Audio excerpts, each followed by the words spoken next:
तो आज का टॉपिक है वन नेशन वन इलेक्शन के बारे में और इस प्रपोजल को लेकर काफ़ी डिबेट्स भी चल रही हैं। इस एडिटोरियल को लिखा है डॉक्टर शशि थरूर जी ने। India's democracy need different electoral rhythm. Simple language में समझते हैं, वन नेशन वन इलेक्शन का मतलब है लोकसभा और स्टेट असेंबली का इलेक्शन एक साथ एक टाइम पर करवाना। पहले इंडिया में 1951 से 1967 तक स्टेट और देश के इलेक्शन एक साथ होते थे। फिर ये साइकिल टूट गया और असेंबली टाइम से पहले डिसॉल्व होने लग गए।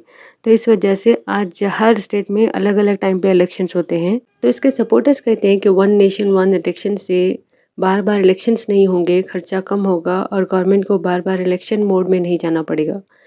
लेकिन ऑथर कहते हैं कि बात इतनी सिंपल नहीं है। सवाल ये है कि इसका इंडिया की डेमोक्रेसी, स्टेट और वोटर्स पर क्या असर पड़ेगा। तो चलिए इस एडिटोरियल के थ्रू तीन मेजर कंसर्न्स को समझते हैं। सबसे पहले इंडिया के सिस्टम को समझते हैं। इंडिया में प्राइम मिनिस्टर या चीफ मिनिस्टर तब तक कुर्सी पर बने रहते हैं जब तक उनके पास हाउस में मेजॉरिटी है। मेजॉरिटी गई, गवर्नमेंट गई, सिंपल। यही पार्लियामेंट्री सिस्टम की सबसे बड़ी स्ट्रेंथ है, फ्लेक्सिबिलिटी। अब अमेरिका को देखिए, अमेरिका में प्रेसिडेंट को 4 साल का फिक्स टर्म मिलता है। चाहे वो कितने भी अनपॉपुलर प्रेसिडेंट हो जाए, उनको कोई हटा नहीं सकता। सिर्फ इम्पीचमेंट के थ्रू हटाया जा सकता है। तो यही इंडिया और अमेरिका का सबसे बड़ा डिफरेंस है कि जो पार्लियामेंट्री सिस्टम है वो फ्लेक्सिबल होता है और जो प्रेसिडेंशियल सिस्टम है वो रिजिड सिस्टम होता है। तो अब सोचिए, अगर इंडिया में भी फिक्स इलेक्शन साइकिल फोर्स कर दिया जाए तो क्या होगा। मान लीजिए किसी स्टेट की गवर्नमेंट 2 साल पहले गिर गई, लेकिन कॉमन इलेक्शन अभी 2 साल बाद है।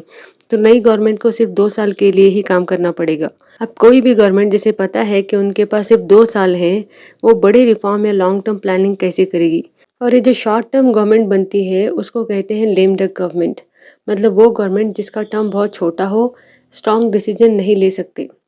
और अगर इलेक्शन ही ना करा जाए तो प्रेसिडेंशियल रूल लगाना पड़ेगा, मतलब फैसला वोटर्स की जगह सिस्टम करेगा। एक और इम्पॉर्टेंट बात, अगर सेंटर की गवर्नमेंट ही गिर जाए, वोट ऑफ कॉन्फिडेंस हार जाए, तो सारे स्टेबल स्टेट गवर्नमेंट्स को भी डिसॉल्व करना पड़ेगा। तो किसी स्टेबल स्टेट की गवर्नमेंट को क्यों डिसॉल्व करे। तो स्टेट के वोटर्स ने उस गवर्नमेंट को चूज किया है सिर्फ इलेक्शन साइकिल मैच करने के लिए। उनका मैंडेट खत्म करना फेडरलिज्म के लिए खतरनाक हो सकता है।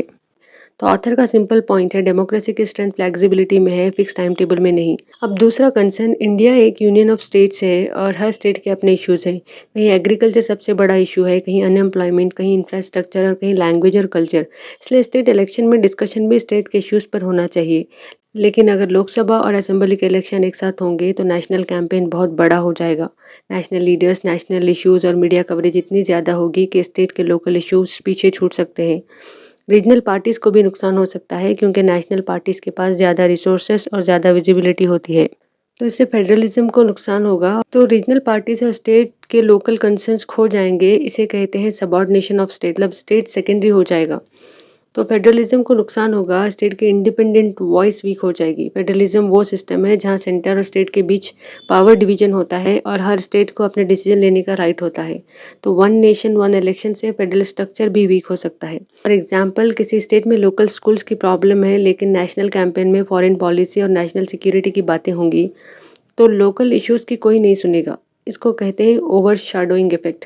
बड़े इश्यूज़ छोटे इश्यूज़ को ओवर इफेक्ट कर सकते हैं। अब तीसरा और सबसे इम्पॉर्टेंट पॉइंट, इलेक्शन सिर्फ गवर्नमेंट बनाने के लिए नहीं होते। इलेक्शन गवर्नमेंट को अकाउंटेबल रखने का सबसे बड़ा टूल होता है। जब बार बार इलेक्शंस आते हैं तो पॉलिटिशियंस को बार बार पब्लिक के पास जाना पड़ता है, उन्हें बताना पड़ता है कि उन्होंने क्या काम किया है और कितने प्रोमिसेस पूरे किए हैं। यानी इलेक्शन लीडर्स पर प्रेशर बनाए रखता है। लेकिन अगर सब इलेक्शन एक कॉमन साइकिल में हो जाए तो गवर्नमेंट को अगले इलेक्शन तक काफ़ी लंबा गैप मिल जाएगा। ऑथर का डर है कि इससे वोटर की आवाज़ कमज़ोर हो सकती है और अकाउंटेबिलिटी भी कम हो सकती है। सपोर्टर्स कहते हैं कि बार बार इलेक्शंस की वजह से एमसीसी बार बार लगता है, यानी मॉडल कोड ऑफ कंडक्ट का इशू बार बार आता है और गवर्नमेंट का डेवलपमेंट रुक जाता है। लेकिन ऑथर कहते हैं कि ये पूरी तरह सही बात नहीं है। एमसीसी का काम सिर्फ इलेक्शन के दौरान रूलिंग पार्टी को अनफेयर एडवांटेज देने से रोकना है। रूटीन गवर्नमेंट के काम, ऑन गोइंग प्रोजेक्ट्स और एसेंशियल सर्विसेज चलती ही रहती हैं। इसलिए गवर्नेंस की हर प्रॉब्लम का ब्लेम इलेक्शंस को देना सही नहीं है। एक और आर्ग्यूमेंट दी जाती है कि एक साथ इलेक्शंस होंगे तो पैसा बचेगा। ऑथर इस बात से पूरी तरह एग्री नहीं करते। उनका कहना है कि इलेक्शन कमीशन का खर्चा अलग होता है और पॉलिटिकल पार्टीज का कैंपेन का खर्चा अलग होता है। सिर्फ इलेक्शन कंडक्ट करने का खर्चा बचाने के लिए पूरे इलेक्टोरल सिस्टम को बदल देना स्ट्रॉन्ग रीज़न नहीं है। और इलेक्शन के टाइम पर लोकल इकोनॉमी को भी फ़ायदा होता है, जैसे प्रिंटिंग, ट्रांसपोर्ट, स्मॉल बिजनेसेस और लोकल वर्कर्स को काम भी मिलता है। इसलिए इलेक्शन एक्सपेंडिचर को सिर्फ वेस्ट कहना सही बात नहीं होगी। तो ऑथर का मेन मैसेज ये है कि वन नेशन वन इलेक्शन का आइडिया सिर्फ इलेक्शन मैनेजमेंट का इशू नहीं है, ये इंडिया के पार्लियामेंट्री सिस्टम, फेडरलिज्म और वोटर्स अकाउंटेबिलिटी से जुड़ा हुआ इशू है। सपोर्टर्स कहते हैं कि वन नेशन वन इलेक्शन से खर्चा कम होगा, एडमिनिस्ट्रेटिव बर्डन कम होगा, गवर्नमेंट को बार बार इलेक्शन मोड में नहीं जाना पड़ेगा। लेकिन ऑथर के कंसर्न से पार्लियामेंट्री फ्लेक्सिबिलिटी कम हो सकती है, फेडरलिज्म और स्टेट ऑटोनॉमी को नुकसान हो सकता है, वोटर्स अकाउंटेबिलिटी वीक हो सकती है। इलेक्शन सिर्फ एक एडमिनिस्ट्रेटिव एक्टिविटी नहीं है, इलेक्शन डेमोक्रेसी की जान है। यहीं पर वोटर्स अपनी गवर्नमेंट चूज भी करते हैं और उसे अकाउंटेबल भी रखते हैं। इसलिए इंडिया जैसे डाइवर्स देश में वन नेशन वन इलेक्शन को लागू करने से पहले उसका हर डेमोक्रेटिक इफेक्ट को ध्यान से समझना बहुत ज़रूरी है। तो अब बात करते हैं दूसरे इंपॉर्टेंट आर्टिकल की, और आर्टिकल है ये राज कार्तिकी का article, India is losing West Asia but it is not too late. इस आर्टिकल में एक बहुत इंपॉर्टेंट क्वेश्चन उठाया जा रहा है कि वेस्ट एशिया में इतने बड़े चेंजेस हो रहे हैं, तो इंडिया की स्ट्रैटेजी क्या है। राइटर का कहना है कि इंडिया धीरे धीरे वेस्ट एशिया में अपना इन्फ्लुएंस लूज कर रहा है, लेकिन गुड न्यूज़ ये है कि अभी बहुत देर नहीं हुई है। इंडिया के पास अभी भी अपना इन्फ्लुएंस दोबारा बिल्ड करने का चांस है। तो चलिए समझते हैं प्रॉब्लम क्या है और इंडिया के पास क्या ऑप्शंस हैं। सबसे पहले राइटर कहते हैं कि इंडिया वेस्ट एशिया को one country at a time lose कर रहा है। वेस्ट एशिया की सिक्योरिटी और पॉलिटिक्स में बहुत बड़ा चेंज आ रहा है। एक जनरेशन में एक बार जिस तरह का चेंज होता है, वैसे चेंजेस अब रीजन में देखने को मिल रहे हैं। लेकिन प्रॉब्लम यह है कि इस पूरी चेंजिंग सिचुएशन में इंडिया की स्ट्रैटेजी क्लियरली नज़र नहीं आ रही है। अब देखो, सिचुएशन हमेशा ऐसी नहीं थी। सिर्फ 10 साल पहले इंडिया वेस्ट एशिया में अपना प्रेजेंस बहुत रैपिडली बढ़ा रहा था। 2016 में सऊदी अरेबिया ने इंडिया के प्राइम मिनिस्टर को अपना हाईएस्ट सिविलियन अवार्ड दिया। फिर 2021 में I2U2 एग्रीमेंट साइन हुआ, जिसमें इंडिया, इजराइल, यूनाइटेड स्टेट और यूएई एक साथ आए।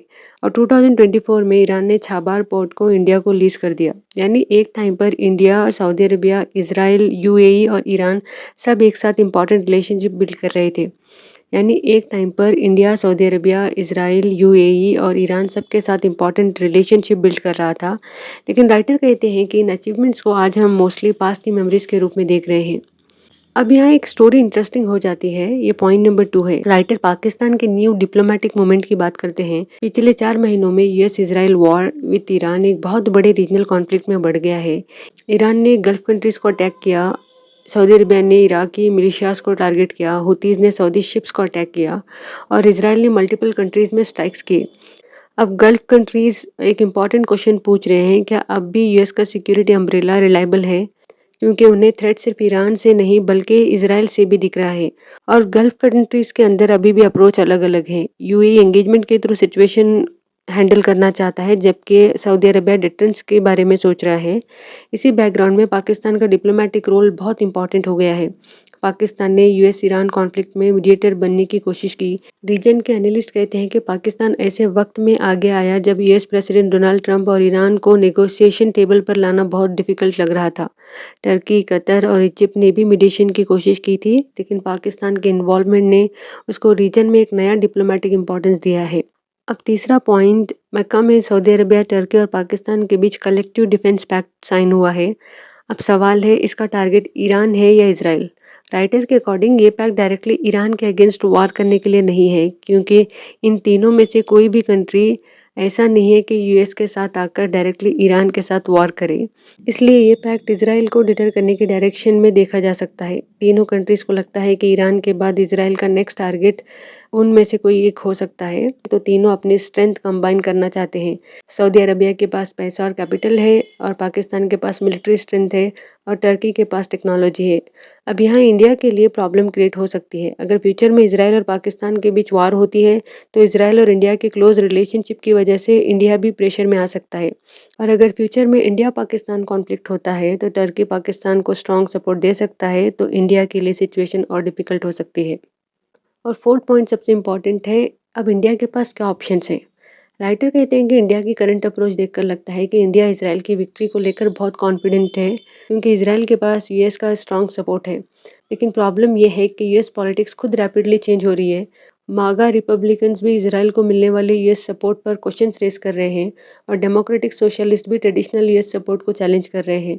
तो क्वेश्चन ये है, क्या इजराइल यूएस के सपोर्ट के बिना या कम सपोर्ट के साथ रीजन में विक्टोरियस रह सकता है?